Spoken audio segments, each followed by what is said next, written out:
often looked at with hesitation. Most people don't know the real facts behind animal adoption or how to help behind just adopting animals at a shelter.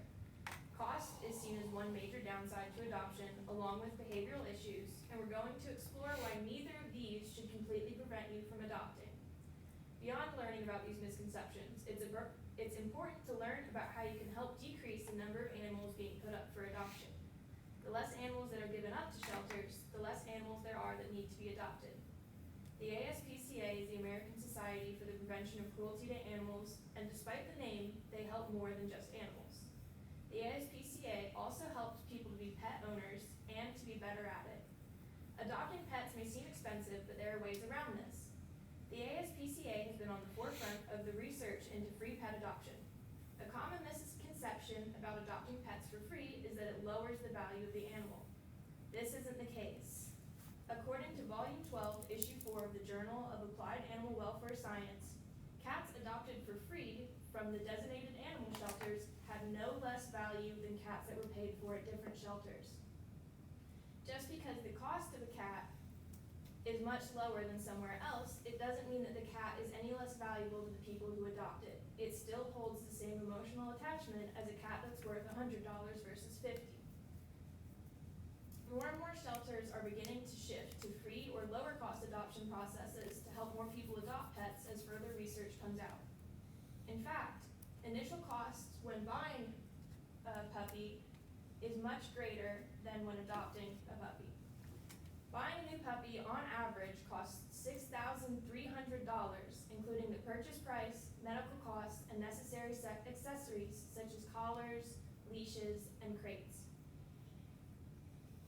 Adopting costs far less at being 3.5 times less than the cost of buying.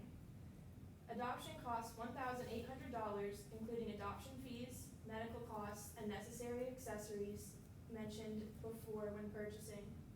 The main difference between adoption and purchasing is the medical costs. Medical costs with adopting an animal can often be higher than when buying an animal. When buying an animal, it's typical that they'll already have some things covered, whereas when adopting an animal, you may have to pay for getting it spayed or neutered, but a lot of shelters are switching to provide this for free to help encourage adoption. They also, I urge you to adopt, don't shop. The cost shouldn't be a factor that prevents you from adopting, considering the cost is so much lower. However, it's not the only downside that people think about when adopting a pet. Animals can have behavioral or health issues, but most shelters will allow you to meet with the pet beforehand to make sure that it's the right fit. The most commonly reported behavioral issue isn't what you might think it is. A lot of people say that, oh, a dog's up for adoption because it's aggressive or it's bad with children. According to a study performed by Orvis in April of 2020, the most common reason that animals are put up for adoption is because they're too energetic.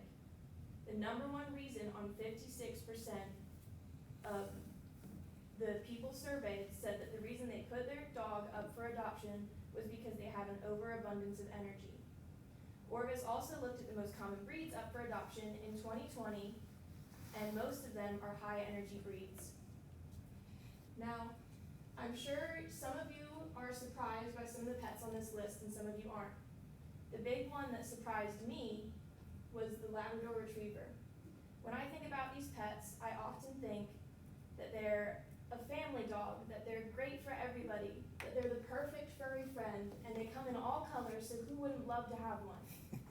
But unfortunately, people don't often consider all aspects of animal ownership when choosing a pet. This helps contribute to such high rates of animals being put up for adoption every single year. The ASPCA collected data in 2020 on how many cats and dogs are put up for adoption, are adopted, and are euthanized. A little over 6.6 million every year in the US alone are given to shelters.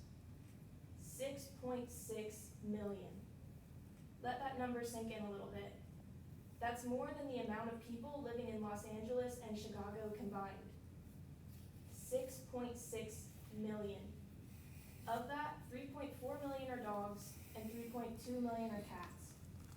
Only 3.2 million get adopted, and get a second chance, while 1.5 are euthanized. This leaves behind 1.9 million to sit and wait in a shelter, penned up, with their fate undecided. You can be the difference that those animals need to have that second chance at life. Not only can you adopt, but you can do proper research into the pet that you want before you go and get that animal. Game of Thrones is a wildly popular TV show and book that spurred a movement amongst its viewers. In 2017, many fans adopted huskies to have a dog that looks like the CGI direwolves featured in the show, and shelters reported a drastic increase in these dogs being abandoned for high energy levels, as detailed by Natasha Daly in an article she wrote in 2019 for National Geographic. In the same article, actors of the show urged people to consider all aspects of a pet before making the choice to get one, since some shelters are reporting over a 500% increase in the number of huskies given up from 2010, when the show aired, to 2018.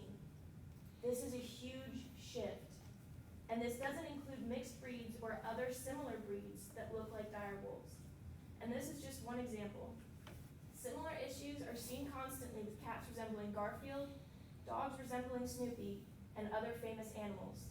It is so important to think about what you want in a pet the next time you get one, rather than just thinking, oh, I saw that breed on this show, or hey, I know a famous actor with that pet. It's important to consider the personality traits, qualities, and even the size that you want in your next animal.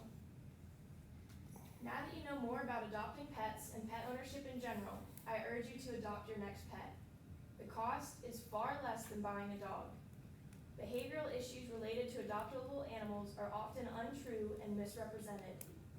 You are the biggest prevention to animals being put up for adoption and living their lives in shelters. You can help without ever adopting an animal. Research. It's simple.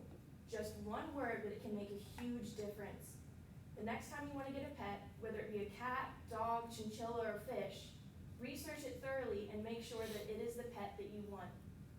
I've included some links to help you look into animal adoption further, ways to help in animal shelters, and different sites for looking into animal breeds.